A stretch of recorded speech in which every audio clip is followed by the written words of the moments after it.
Imagine waking up from a dream you've had before. Not a similar dream. The same feeling, the same fear. The same impossible situation you thought you'd forgotten. And then, weeks later, it happens again. Why? Is your mind simply replaying random memories?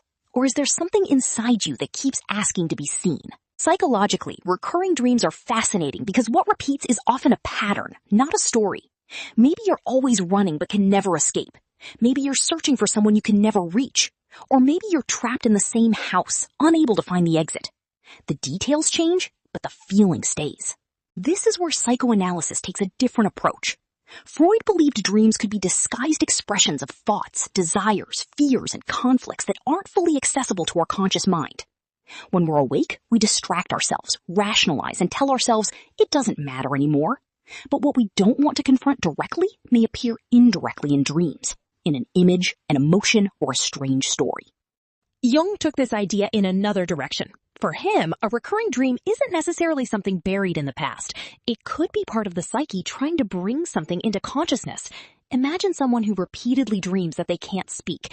Now imagine that in real life, they also struggle to express anger, to say no, to tell someone what they truly want. Suddenly, the dream becomes more interesting. The question isn't, what does being unable to speak mean? It's, where in my life do I feel unable to speak?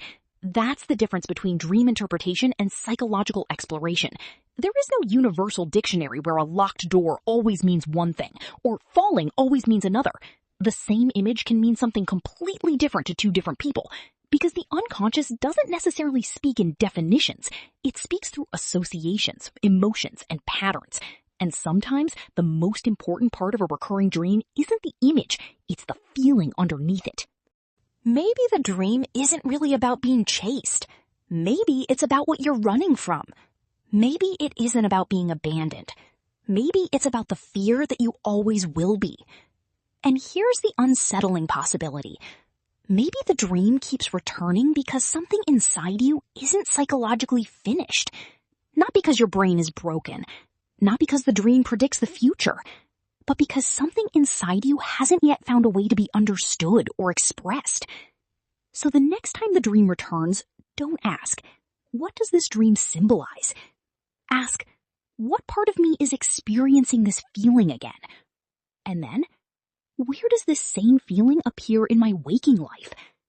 Because maybe the dream isn't repeating the past. Maybe it's repeating a pattern.